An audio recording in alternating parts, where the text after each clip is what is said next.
Okay, सभी लोग class में आ गए। एक बार और गुड मॉर्निंग। ठीक है, good morning all of you. चलिए आज हम लोग पढ़ते हैं लिंग। आप लोग पहले, गुड मॉर्निंग बच्चों, आप लोग पहले भी क्लास में पढ़ चुके होंगे कि लिंग किसे कहते हैं। ठीक है, तो क्या कोई भी बताएगा कि लिंग क्या होता है?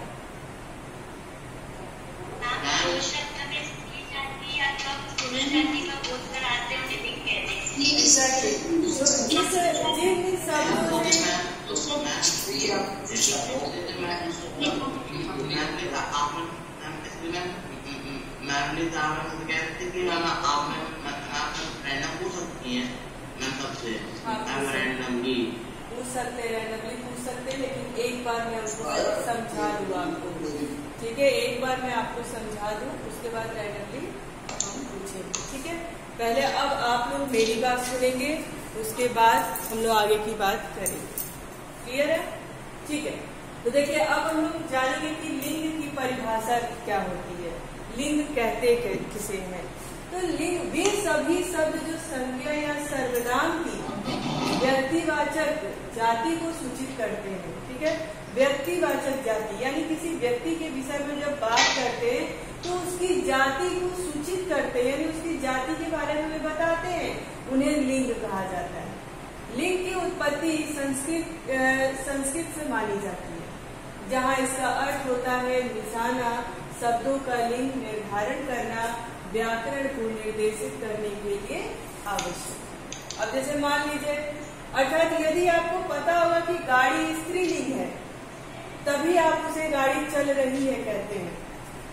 लेकिन एक बात है, जब संज्ञा या सर्वनाम के शब्दों को हम किसी वाक्य में बदलते हैं और जब उसको बदलते हैं और उसका उच्चारण करते हैं, तो वहां से ही हमें पता चलता है कि ये कौन सा है, स्त्रीलिंग है, पुल्लिंग है या नपुंसकलिंग है। ठीक है, अब जैसे मान लीजिए आपको ऐसा लगता है कार, अब कार की कौन सी जाति होगी? ठीक है, कार की कौन सी जाति होगी? अब कार को हम कैसे बताएं कि ये स्त्रीलिंग है या पुल्लिंग है?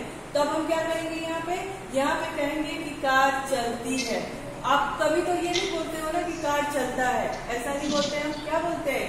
कार चलती है, गाड़ी चल रही है, गाड़ी चल रही है। तो जब चल रही है यानी बड़ी की मात्रा का भी प्रयोग हुआ इसमें। और ये भी हम लोग जानेंगे कि लिंग को पहचानने के लिए मात्राओं पर भी बहुत बड़ा इसका योगदान है।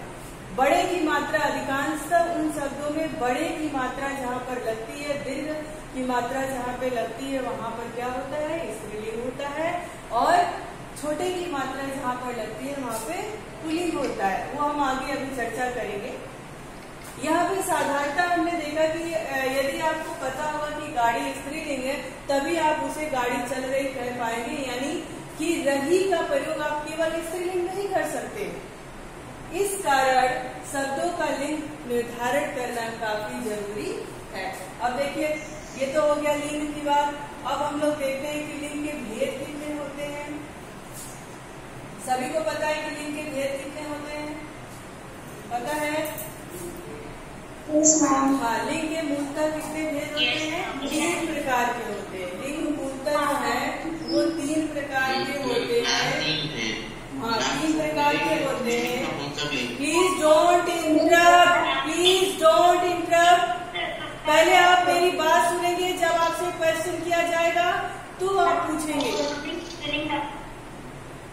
आपको मेरी आवाज आ रही है? पहले आप मुझे समझो, उसके बाद जब क्वेश्चन करेंगे तो आप आंसर करोगे। जिसका नाम लेंगे वो आंसर देगा।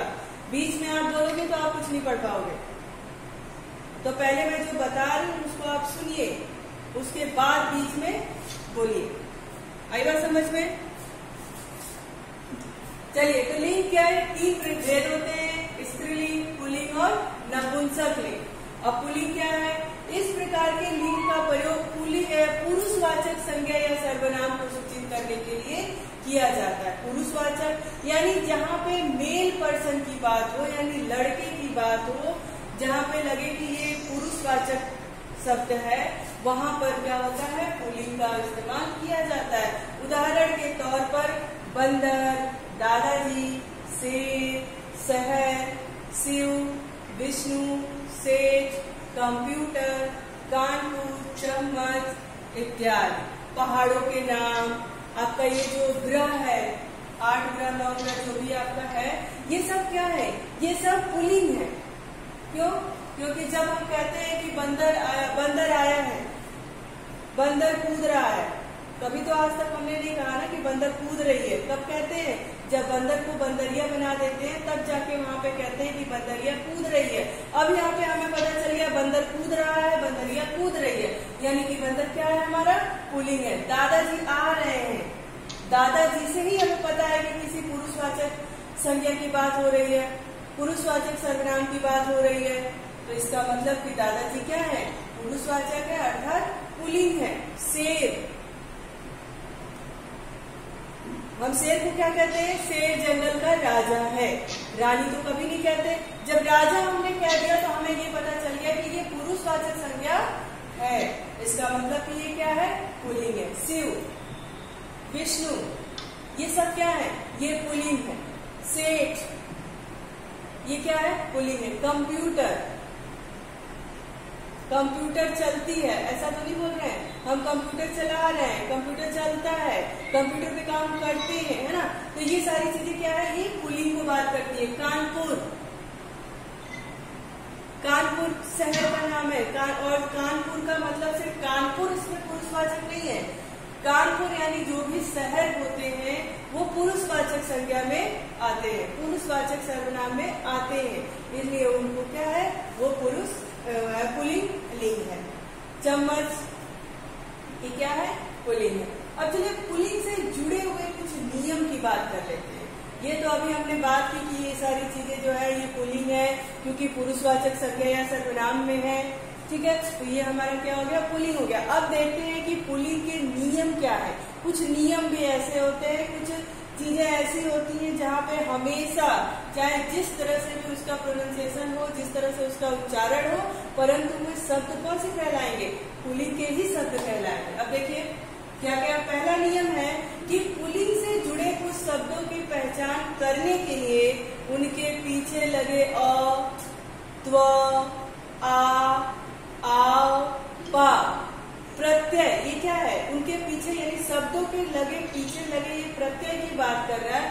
पन, न आदि प्रत्यय की पहचान करना, यानी आपको अगर किसी शब्द में कोई ऐसा लगता हो कि भाई यहाँ पे क्या होगा, पुल्लिंग होगा या स्त्रीलिंग होगा, क्योंकि कुछ शब्द ऐसे होते हैं कि हमें कभी पुल्लिंग लगते हैं और कभी पे स्त्रीलिंग होते हैं, क्योंकि एकदम आसान से और साधारण तरीके से प्रश्न आपके पास नहीं आता है, ठीक है।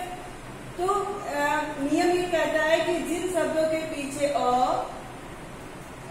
त्व, आ, आओ, पा, पन, न आदि प्रत्यय जुड़ा हो, तो क्या है, प्रत्यय की पहचान करने का काफी जरूरत है। अगर ये प्रत्यय लगा है तो आप उसको आसानी से कह सकते हैं कि ये क्या है, ये पुल्लिंग के शब्द है। दूसरा नियम क्या कहता है, दूसरी पहचान क्या है इसकी, कि पेड़ों के सभी नाम पुल्लिंग होते हैं। ध्यान दीजिएगा कि एक तो अ, त्व, आ, आओ, पा, पन, न आदि प्रत्यय जो है जिन शब्दों के पीछे लगे होते हैं, क्योंकि प्रत्यय हमेशा शब्दों के पीछे ही लगता है, तो उनमें क्या होता है, वो पुल्लिंग के शब्द होते हैं, पुल्लिंग संज्ञा सर्वनाम के शब्द होते हैं, ठीक है। दूसरी पहचान क्या है कि पेड़, जितने भी वृक्ष हैं वो सारे हमारे क्या होते हैं, पुल्लिंग में आते हैं। पेड़ों के सभी नाम पुल्लिंग होते हैं, कोई भी पेड़ हमारे पास हो वो सब क्या होते हैं, पुल्लिंग होते हैं। शीशम, अशोक, केला, सागौन, पपीता, आम, अमरूद, सेब, संतरा, ये जो भी पेड़ हैं हमारे, जो वृक्ष हैं, वो क्या होते हैं, हमारे पुल्लिंग के शब्दों में आते हैं। देवदार, अमरूद, पलाश, अनार, जामुन, बरगद, पीपल, ठीक है। अब तुलसी का पौधा आप कहोगे कि मैम ये तो तुलसी है, तो इसमें थोड़ा अपवाद है। अब अगर हम पेड़ों के नाम से यानी वृक्षों के नाम से जाने तो सारे वृक्ष क्या है, हमारे पुल्लिंग है। लेकिन तुलसी, हम हमेशा तुलसी माँ ही कहते हैं, तुलसी माता कहते हैं, तुलसी की पूजा की बात करते हैं, तुलसी का पत्ता, और इसमें बड़ी का मात्रा भी है, लेकिन इसमें क्या है, अपवाद है। इसको हम पूर्णतः ये नहीं कह सकते। वैसे इसके उपयोग से और इसकी पहचान से तो ये स्त्रीलिंग होना चाहिए, ठीक है। ये इसकी पुल्लिंग उच्चारण से, इसके पहचान से और तुलसी की जो कहानी हमने सुनी है उसके हिसाब से तो ये स्त्रीलिंग होना चाहिए। लेकिन नियम में कहता है कि सारे पेड़ पौधे क्या है, पुल्लिंग में आते, इसलिए ये अपवाद है। अपवाद मतलब इस बहुत ही 100% श्योर होके कोई कुछ नहीं कह पाता, लेकिन जहां तक है कि ये क्या है, तुलसी स्त्रीलिंग है। चलिए, धातुओं के सभी नाम पुल्लिंग होते हैं। धातु आप जानते हो, लोहा, तांबा, पीतल, चांदी, सोना, पारा, एल्युमिनियम, तांबा, है ना, ये सारी चीजें क्या होती है, ये धातु होती हैं। और धातु के जो भी धातु हैं वो सारी क्या होते हैं, पुल्लिंग में आते हैं। द्रवों के नाम, द्रव यानी जो लिक्विड पदार्थ है हमारा, शरबत, पानी, तेल, दूध, दही, घी, पेट्रोल, डीजल, ये सब क्या है हमारे, ये सब हमारे पुल्लिंग में आते हैं। अच्छा, आपने कभी, अभी इससे भी देख लीजिए, आपने कभी ये देखा होगा कि मैं शरबती बना रहा हूं, है ना। आपने हमेशा ये सुना होगा कि शरबत कैसा है, शरबत मीठा है। हमने कभी ये नहीं कहते कि शरबत मीठी है। यदि हम किसी से पूछते हैं कि शरबत का स्वाद कैसा है, तो आपकी तरफ से उत्तर आता है कि शरबत क्या है, मीठा है, शरबत का स्वाद अच्छा है। कभी हम नहीं कहते कि शरबत मीठी है या शरबत अच्छी है। अच्छा है यानी कि ये पुल्लिंग है। पानी, पानी बहुत ही मीठा है, पानी का स्वाद अच्छा है। सरसों का तेल या फिर कोई भी तेल, दूध, दही, घी, पेट्रोल, डीजल, यानी द्रव यानी लिक्विड पदार्थ जितने भी हैं वो हमारे क्या है, पुल्लिंग में आते हैं। अभी हमने इसके पहले बताया था कि जो भी हमारे ग्रह और नक्षत्र होते हैं वो सारे पुल्लिंग में आते हैं। तो देखिए यहाँ भी दिया है कि नक्षत्रों के नाम सभी पुल्लिंग होते हैं। मंगल, शुक्र, बृहस्पति, आकाश, शनि, सूर्य, चंद्र, राहु, ये सब क्या है, ये पुल्लिंग है। अनाजों के नाम भी पुल्लिंग होते हैं। जो भी हमारे अनाज होते हैं जिसको हम खाते हैं उसके भी नाम क्या होते हैं, पुल्लिंग होते हैं। जौ, बाजरा, गेहूं, चना, ज्वार आदि, है ना, ये सब क्या होते हैं, ये हमारे पुल्लिंग होते हैं। सागर के नाम, सागर आप समझ रहे हो, समुद्र, ये सारे क्या होते हैं, हमारे पुल्लिंग होते हैं। प्रशांत महासागर, आर्कटिक महासागर, अरब सागर, हिंद महासागर, ये सब क्या है, हमारे पुल्लिंग के शब्द होते हैं। प्राणीवाचक शब्द हमेशा पुल्लिंग होते हैं। प्राणीवाचक, अब प्राणीवाचक यानी इंसान, यहाँ पर किसी स्त्री और पुरुष की बात नहीं किया, प्राणी की बात किया है, यानी इंसानों की बात किया जिसके अंदर जीव है। तो कह रहा है कि वो क्या होते हैं, अधिकार हमेशा पुल्लिंग के शब्द होते हैं। इंसान, अब इंसान शब्द में ऐसा नहीं है कि स्त्री की बात कर रहा है कि पुरुष की बात कर रहा है, ठीक है, लेकिन इंसान एक मनुष्य की बात कर रहा है। तो इंसान, मनुष्य, व्यक्ति, खरगोश, खटमल, कौवा, गीदड़, बालक, शेर, कुत्ता, मच्छर, पंछी, बंदर, है ना, ये सारे क्या होते हैं, जो भी प्राणी है जिनके अंदर प्राण है वो सारे पुल्लिंग में आते हैं। अब यहीं पे मच्छर में मच्छर ही नहीं होता, पक्षी में बड़ी की मात्रा है, परंतु ये पंछियों की बात कर रहा है। तोता, कौवा, है ना, मैना तो स्त्रीलिंग में हो गई। तो पंछी की बात कर रहा है, यानी पंछी क्या है, प्राणीवाचक है और ये पुल्लिंग में आता है। बंदर इत्यादि सब चीज क्या है, पुल्लिंग में। देशों के नाम भी पुल्लिंग में होते हैं। Bharat, Pakistan, Britain, America, England, Australia आदि, यानी जो भी देश है, हमारे जितने भी देश हैं वो सब क्या है, पुल्लिंग में आते हैं। महीनों के नाम भी क्या होते हैं, पुल्लिंग में आते हैं। सितंबर, दिसंबर, जनवरी, मई, अप्रैल, जो भी महीना हमारा 12 महीना है, 12 महीनों के नाम हमारे क्या होते हैं, वो पुल्लिंग में आते हैं। अभी हमने आपको बताया था कि पर्वतों के नाम भी पुल्लिंग में आते हैं। माउंट एवरेस्ट, विंध्याचल, मलयाचल, कैलाश आदि जितने भी हमारे पर्वत है, पहाड़ है, वो सब क्या है, पुल्लिंग में आते हैं। वो पुरुषवाचक संज्ञा या सर्वनाम को दर्शाते हैं। दिनों के नाम, दिन यानी आपका जो ये साप्ताहिक है, वीकली है, शनिवार, रविवार, शुक्रवार, इतवार, है ना, मंगलवार, बुधवार, बृहस्पतिवार, ये जो आपके 7 दिन है, ये सब क्या है, ये आपके पुल्लिंग में आते हैं। समय के नाम हमेशा ही पुल्लिंग होते हैं। समय के नाम, अब समय के नाम का बात यहाँ पे है, जैसे 1 घंटा, आधा घंटा, पल भर, क्षण भर, मिनट, सेकेंड, है ना, ये क्या है, ये समय के नाम है। हम बताते हैं ना, अगर कोई पूछे कितना हुआ तो 1 घंटा 45 मिनट 10 सेकेंड, इस तरह की बात करते हैं। फिर या सेकेंड से भी अगर हमें कम बताना, कुछ क्षण की बात करते हैं, ठीक है। तो वहां पे जो समय का नाम होता है वो भी क्या होता है, पुल्लिंग में आता है। अब देखिए, वर्णमाला के अक्षरों के नाम हमेशा से ही पुल्लिंग होते हैं। वर्णमाला के अक्षरों के नाम हमेशा से ही पुल्लिंग होते हैं। अब देखिए वो कैसे होते हैं, अ, आ, ई, उ, ए, ओ, अंग, अ। ये क्या होते हैं, ये हमेशा से पुल्लिंग के ही शब्द होते हैं। अब थोड़ा सा बात हम लोग कर लेते हैं स्त्रीलिंग पे। पुल्लिंग पे समझ में आया कि पुल्लिंग क्या है। अब हम लोग थोड़ी देर बात करेंगे स्त्रीलिंग पे कि स्त्रीलिंग क्या है, ठीक है। तो देखिए, स्त्रीलिंग वे शब्द जो संज्ञा या सर्वनाम के स्त्रीलिंग होने का बोध कराए। अभी हमने इसके पहले पुल्लिंग के लिए बात की, तो पुल्लिंग यानी पुरुषवाचक संज्ञा या सर्वनाम के होने का बोध कराता था। स्त्रीलिंग में स्त्रीलिंग के होने का बोध हो, संज्ञा के जो शब्द संज्ञा या सर्वनाम के शब्द हो वो स्त्रीलिंग होने का बोध कराए, उन्हें क्या हम कहते हैं, स्त्रीलिंग शब्द कहा जाता है। इस प्रकार के शब्दों के कारण यह पता चलता है कि वाक्य का निर्माण किस प्रकार करना है।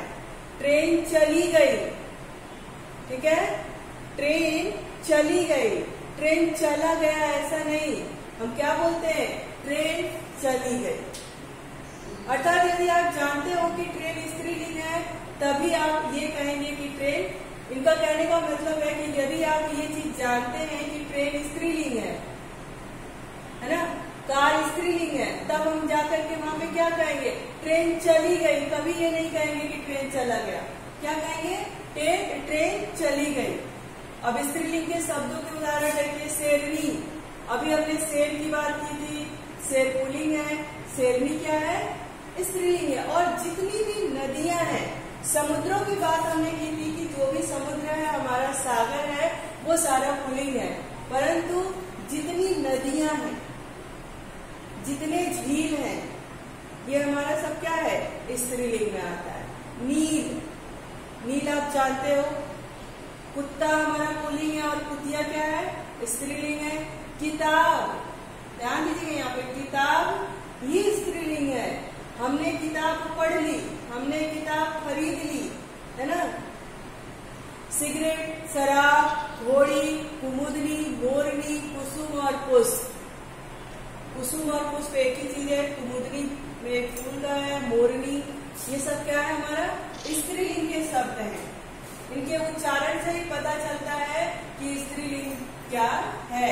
और ये जो संज्ञा और सर्वनाम के शब्द हैं, किस तरह से इसका उच्चारण हुआ है, ये किसका बोध कराते हैं, उच्चारण मात्र से हमें पता चल जाता है। अब देखिए, इसके पहले हमने स्त्रीलिंग के पुल्लिंग के नियमों को जाना था, अब हम स्त्रीलिंग के नियमों को जानेंगे। स्त्रीलिंग शब्दों को बनाने के लिए उनमें प्रत्यय जोड़ा जाता है। ऐसे प्रत्यय स्त्रीलिंग प्रत्यय कहलाते हैं जैसे ई लगाकर, बड़ी लगाकर बनाया गया, बड़ी, भली, खड़ी, सुनी, सनी इत्यादि, है ना। अब ये सब जो क्या है, ये प्रत्यय है। जिन शब्दों में ये प्रत्यय लगा होता है वो क्या होता है, वो क्या होता है, वो स्त्रीलिंग होता है। अब हम देखिए, मान लीजिए हमारे पास बड़, बड़ हमने लिख दिया, बड़ लिख दिया। अब ये धातु हो गया, मेन हो गया। अब उसमें अगर आ की मात्रा लगा देंगे, पुल्लिंग हो जाएगा। ई की मात्रा लगा देंगे, बड़ी की मात्रा लगा देंगे, यानी बड़ी, बड़ा लड़का, बड़ी लड़की, तो क्या हो गया, इसमें स्त्रीलिंग को कर दिया, ठीक है। इत्यादि। इस प्रकार के अन्य शब्द है इनी, नी, आनी, आइन, या।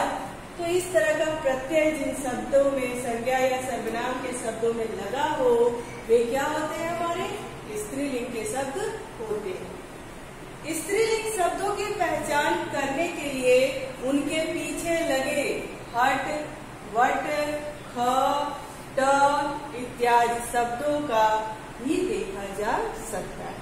यानी स्त्रीलिंग शब्दों की पहचान करने के लिए उनके पीछे यानी शब्दों के पीछे हट, वट, ख, ट इत्यादि शब्दों को भी देखा जा सकता है। उसके बाद तीसरा नियम देखिए क्या है? ऊ, ई जैसी संज्ञाओं से स्त्रीलिंग शब्दों का बोध होता है। ऊ, बड़ी बड़ी जैसी संज्ञाओं से स्त्रीलिंग शब्दों का बोध होता है, अर्थात अनुस्वरांत, इकारांत। आपने इसके पहले पढ़ा होगा इकारांत, उकारांत, तकारांत, सकारांत, है ना? ये सारी चीजें आपने पहले चैप्टर में पढ़ी होगी, आपको रीता मैम ने पढ़ाया होगा। ठीक है, तो कह रहा है कि ऊ, ई जैसी संज्ञाओं से स्त्रीलिंग शब्दों का बोध होता है, अर्थात अनुस्वरांत, ईकरांत, ऊकरांत, तकरांत, सकरांत आदि संज्ञाएं क्या होती है? स्त्रीलिंग शब्दों का निर्माण करती हैं। जैसे रोटी, ई है, रोटी बात कर रहा है। कुर्सी, इकरांत, भाभी, इकरांत, मम्मी, इकरांत, खड़ाऊ, उकरांत, बोली, इकरांत, सरसों, सकरांत, दारू, है ना? ये सब क्या है? उबासी, उकरांत, है ना?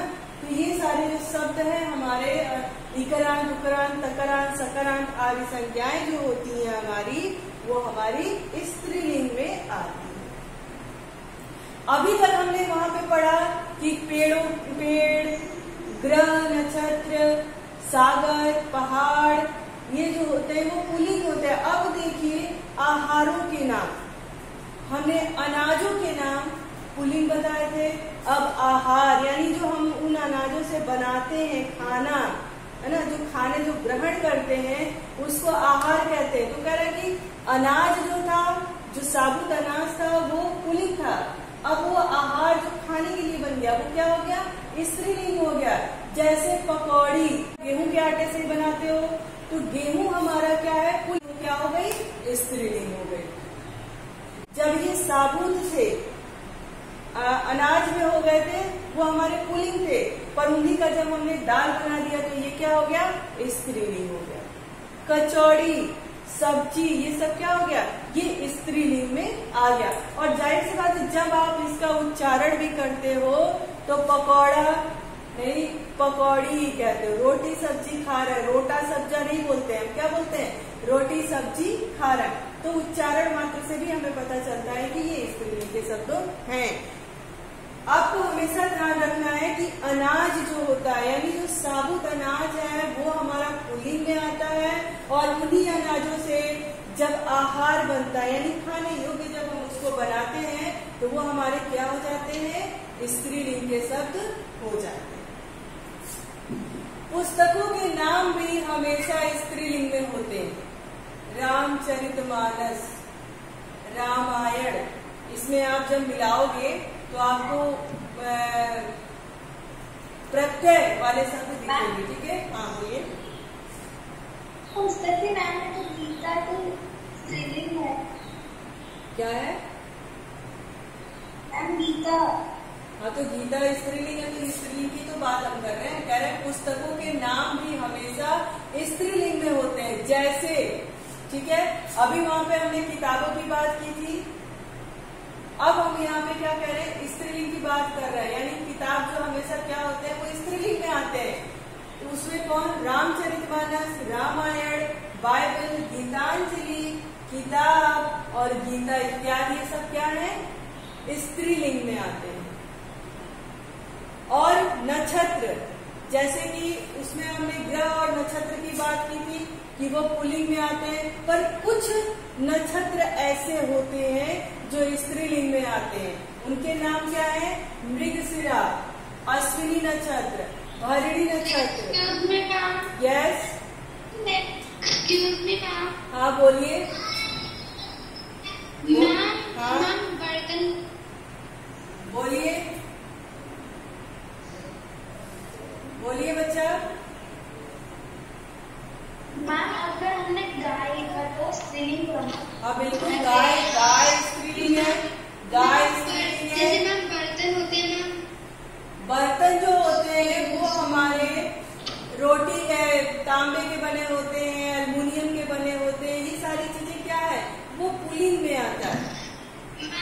मैम पर वो तो नपुंसकलिंग होते हैं ना। नहीं, उसको पुलिंग में, अभी हमने आपको इसके पहले पढ़ाया था कि धातु जितने भी होते हैं वो क्या होते हैं, पुलिंग में होते हैं।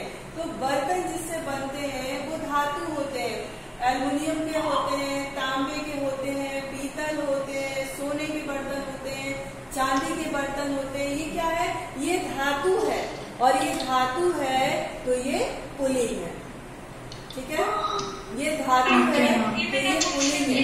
जितने भी धातु है, जितने भी द्रव्य हैं, ये सब हमारे क्या है, पुलिंग में आते हैं। उसके बाद इसमें दे रहा है कि कुछ नक्षत्र के नाम, अभी हमने इसके पहले पुलिंग में बताया था कि ग्रह और नक्षत्र के नाम पुलिंग होते हैं, लेकिन कुछ नक्षत्रों के नाम स्त्रीलिंग होते हैं। उनमें से कौन कौन सा है, मृगशिरा नक्षत्र, अश्विन नक्षत्र, भरणी नक्षत्र, रोहिणी नक्षत्र, चित्रा रेवती। ठीक है, ये 15-15 दिनों के बाद हमारे पख नक्षत्र बदलते हैं, उनको हम कहेंगे। देखिए, अभी हमने आपको बताया था कि जो महीना होता है और जो हफ्तों के नाम होते हैं वो पुलिंग होते हैं। ठीक है, लेकिन कुछ तारीख और तिथियां स्त्रीलिंग भी होते हैं। ठीक है, तारीख और तिथियां क्या होते हैं, स्त्रीलिंग होते हैं, जिनमें से अमावस्या, पूर्णिमा, प्रथमा, प्रतिपदा, पृथ्वी, एकादशी इत्यादि। ये सब क्या है, ये स्त्रीलिंग के नाम है। कहते हैं ना हम लोग, जैसे किसी की उपमा कहते हैं, अमावस्या, अमावस की तरह काली रात है, पूर्णिमा, चांद की तरह ये चमक रहा है, पूर्णिमा की रात में उजाला हो जाता है, प्रथमा, एकादशी, पृथ्वी, प्रतिपदा, ये सब क्या है, तारीख और तिथियों के नाम है, और ये हमेशा स्त्रीलिंग में होते हैं। अब देखिए, कुछ शरीर के जो अंग होते हैं, सारे नहीं, कुछ शरीर के जो अंग हैं, शरीर के अंगों के कई नाम स्त्रीलिंग होते हैं। जैसे थोड़ी आप ये चिन्ह जिसकी बात करते हो, जीभ, जिह्वा, पलक, आंख, नाक, ये सारा क्या होता है, हमारा स्त्रीलिंग के अंतर्गत आता है। राशियों के कई नाम स्त्रीलिंग होते हैं, सारी राशि नहीं पर कई जो राशियां हैं वो स्त्रीलिंग में आती हैं। कर्क राशि, कुंभ, मीन, तुला, सिंह, मेष। अब इसी में जो वृषभ राशि है, वृषभ यानी भैंसा वाली राशि, ठीक है, तो वो किस में चली जाती है, पुलिंग में जाती है। परंतु ये जो राशि है वो क्या है, स्त्रीलिंग में आती है। समूहवाचक शब्द हमेशा स्त्रीलिंग में होती है। समूहवाचक, जो जिन शब्दों से यह प्रदर्शित होता हो कि एक समूह, एक भीड़, एक जूरी की बात कर रहा है, वहां पे वो सब क्या होता है, स्त्रीलिंग होता है। जैसे भीड़ इकट्ठी हो गई, हम ये नहीं कहते भीड़ इकट्ठा हो गया। देखो यहाँ पे इतनी सारी भीड़ इकट्ठी हो गई है, कहने के लिए हम इकट्ठा कह सकते हैं, लेकिन इकट्ठी सही है, सारी भीड़ इकट्ठी हो गई है, पूरी हुजूम यहाँ पर आ गई है, पूरी सेना यहाँ आ गई है, यहाँ सभा का आयोजन हो रहा है, कक्षा, कमेटी इत्यादि। दल में, इसमें दल जो होता है इसमें अपवाद है। ठीक है, दल अपवाद है, उसके विषय में कुछ नहीं। अपवाद, जो भी शब्द अपवाद के उनके हम 100% उससे नहीं बोल सकते कि ये स्त्रीलिंग है या पुल्लिंग है, उसमें अपवाद है, यानी विवाद चल रहा है, अभी ये स्पष्ट नहीं हुआ है। उसके बाद बोली, भाषा और लिपियों के नाम हमेशा स्त्रीलिंग होते हैं। आपको ये पता है कि बोली किसे कहते हैं, भाषा किसे कहते हैं, लिपि किसे कहते हैं, और इसके भी नाम जो होते हैं वो क्या होते हैं, स्त्रीलिंग में होते हैं। जैसे हिंदी, संस्कृत, फ्रेंच, अरबी, फारसी, देवनागरी, अवधी, मराठी, तमिल, गुजराती, बंगाली, गुरुमुखी इत्यादि, यानी जितनी भी हमारी बोली है, भाषा है, लिपि है, वो सारे हमारे क्या होते हैं, स्त्रीलिंग में आते हैं।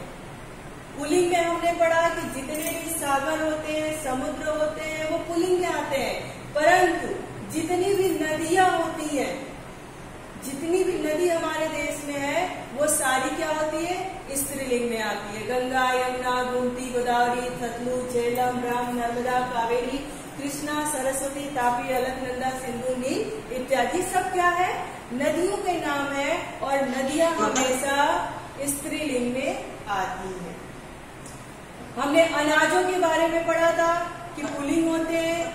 अब देखो मसालों के जितने नाम होते हैं, जो भी मसाले जो हम खाते हैं, वो सारे क्या होते हैं, स्त्रीलिंग में आते हैं। सौंफ, अजवाइन, हल्दी, मिर्च, धनिया, लौंग। हम हमेशा मिर्च को क्या कहते हैं, मिर्च बहुत तीखी है, बहुत तीखी मिर्च है, ऐसा बोलते हैं ना। हल्दी बहुत पीली है।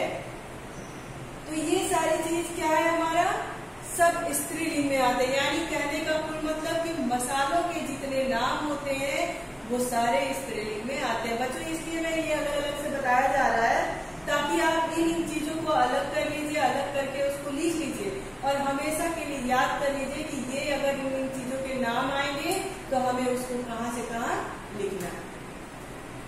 वस्त्रों के नाम, यानी जो कपड़े होते हैं, वो हमेशा क्या होते हैं, स्त्रीलिंग के होते हैं। पैंट, टाई, बेल्ट, सलवार, पजामा, सूट, धोती, कुर्ती इत्यादि। ये मत सोचना कि ये लड़का पहनता है, ये लड़की पहनती है, तो ये स्त्रीलिंग में कैसे आता है। परंतु वस्त्रों के नाम हमेशा क्या होते हैं, स्त्रीलिंग में आते हैं। आभूषण, जितने भी हम गहने पहनते हैं, चूड़ी, बिंदी, कंघी, अंगूठी, जो भी हमारे साज सज्जा का सामान है, वो सब क्या है, हमारे स्त्रीलिंग में आता है। ठीक है। अब आपको ये समझ में आया होगा कि पुल्लिंग और स्त्रीलिंग में कौन कौन सी चीजें आती हैं।